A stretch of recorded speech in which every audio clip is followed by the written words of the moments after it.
Assalamualaikum warahmatullahi wabarakatuh.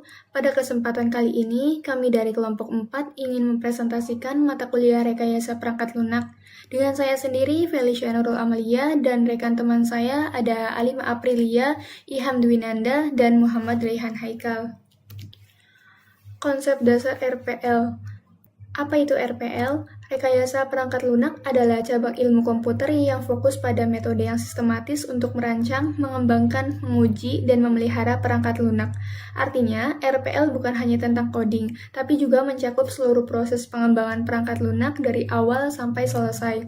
Tujuan RPL yang pertama meningkatkan kualitas perangkat lunak. Artinya, software yang kita buat harus berkualitas tinggi, minim bug, dan sesuai kebutuhan pengguna. Yang kedua, menjamin keandalan, efisiensi, dan kemudahan pemeliharaan. Software harus mudah diperbaiki, hemat sumber daya, dan bisa diandalkan dalam jangka panjang. Di sini ada pengembangan perangkat lunak. Pengembangan perangkat lunak yang baik harus memperhatikan dua aspek penting. Praktis terbaik yang pertama itu ada kolaborasi tim yang erat. Semua anggota tim harus saling berkomunikasi dan bekerja sama. Yang kedua, dokumentasi yang jelas dan akurat. Tujuannya agar software mudah dipahami oleh tim lain atau saat pemeliharaan. Yang ketiga, kontroversi dengan Git. Git membantu melacak perubahan kode dan bekerja sama tanpa konflik. Yang keempat, pengujian otomatis untuk kualitas. Memastikan software selalu dalam kondisi baik setelah ada perubahan. Di sini ada profesionalisme. Yang pertama, mengikuti standar IAA atau ISO agar software kita sesuai dengan standar internasional. Yang kedua, menjaga kerahasiaan informasi, terutama saat menangani data pengguna atau perusahaan. Yang ketiga, menyelesaikan konflik profesional. Jika ada masalah antar anggota tim, harus diselesaikan secara etis. Dan yang keempat, mematuhi kode etik yang berlaku. Sebagai developer, kita punya tanggung jawab moral atas pekerjaan kita. Etika dalam RPL. Etika sangat penting dalam RPL karena pekerjaan kita bisa berdampak luas ke masyarakat. Yang pertama ada tanggung jawab publik. Bekerja dengan tujuan kepentingan masyarakat, bukan hanya untuk keuntungan pribadi. Yang kedua ada integritas, selalu jujur dan transparan kepada klien dan pengguna. Yang ketiga ada keandalan produk, menjamin perangkat lunak yang kita buat aman dan andal untuk digunakan. Dan yang keempat, hormati rekan. Menghormati anggota tim, tidak menyalin kode orang lain tanpa izin dan bersikap adil. Etika RPL merujuk pada prinsip ACM atau AAA. Contoh penerapan etika misalnya kita tidak menjiplak kode sumber orang lain atau selalu menghargai lisensi open source. Model proses pengembangan perangkat lunak. Yang pertama ada waterfall, proses bertahap dan linier, cocok untuk proyek dengan kebutuhan yang jelas dan sulit beradaptasi jika ada perubahan di tengah jalan. Yang kedua ada iteratif, proyek dibangun secara bertahap dan diulang. Tiap iterasi menghasilkan versi baru dari sistem dan fleksibel terhadap perubahan dan masukan pengguna.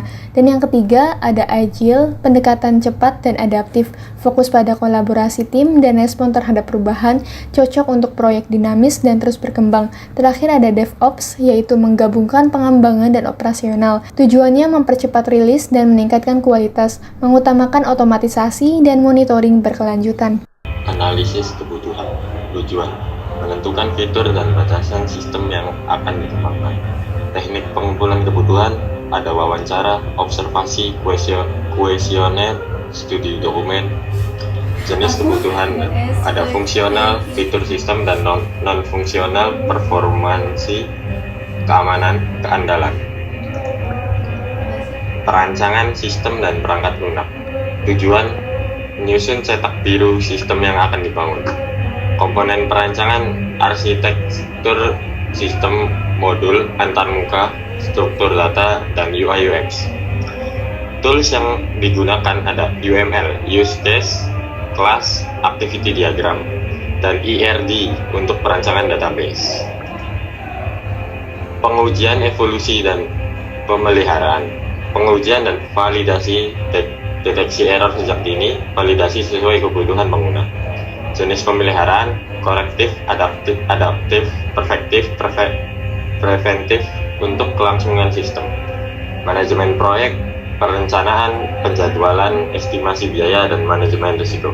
Pengujian dan validasi, memastikan sistem bebas error dan sesuai kebutuhan. Pemeliharaan sistem meliputi perbaikan, adaptasi, penyempurnaan, dan pencegahan masalah. Manajemen proyek krusial untuk memastikan proyek selesai tepat waktu sesuai anggaran. Manajemen proyek perangkat lunak. Tujuan mengelola waktu, biaya, sumber daya, dan risiko proyek.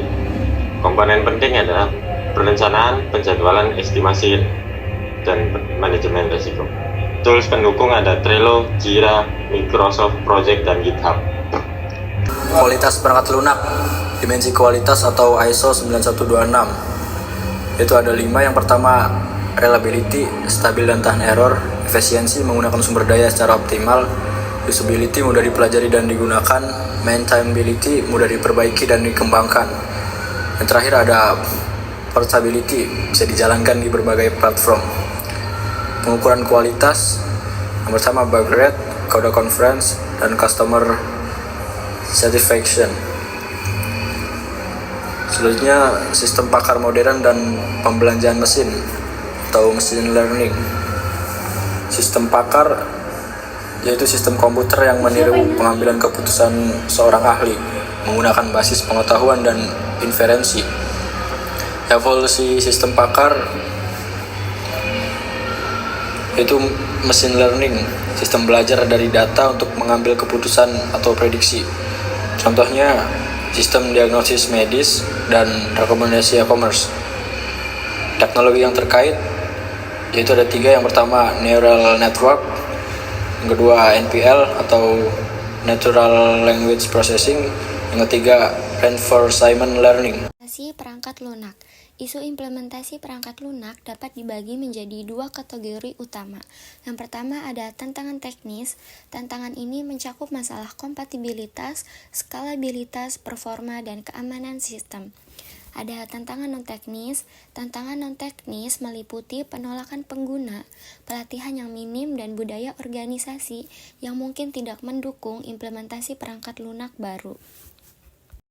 Jadi, kesimpulan dari presentasi ini mencakup 3 poin utama yang krusial dalam rekayasa perangkat lunak. Pertama ada etika profesionalisme. Ini merupakan panduan penting untuk praktik pengembangan perangkat lunak yang bertanggung jawab. Kedua ada kualitas perangkat lunak. Kualitas perangkat lunak mencakup kinerja, keandalan, dan kepuasan pengguna. Ketiga ada manajemen proyek. Manajemen proyek sangat penting untuk efisiensi dan keberhasilan proyek. Secara keseluruhan, RPL didefinisikan sebagai cabang ilmu komputer yang berfokus pada metode sistematis untuk merancang, mengembangkan, menguji, dan memelihara perangkat lunak. Kesimpulan umum menegaskan bahwa RPL lebih dari sekedar kegiatan pengodean. Ini adalah tentang merancang solusi digital yang efektif, pemahaman yang menyeluruh tentang etika, profesionalisme, dan manajemen adalah kunci keberhasilan pengembangan perangkat lunak. Sekian dari kami. Wassalamualaikum warahmatullahi wabarakatuh.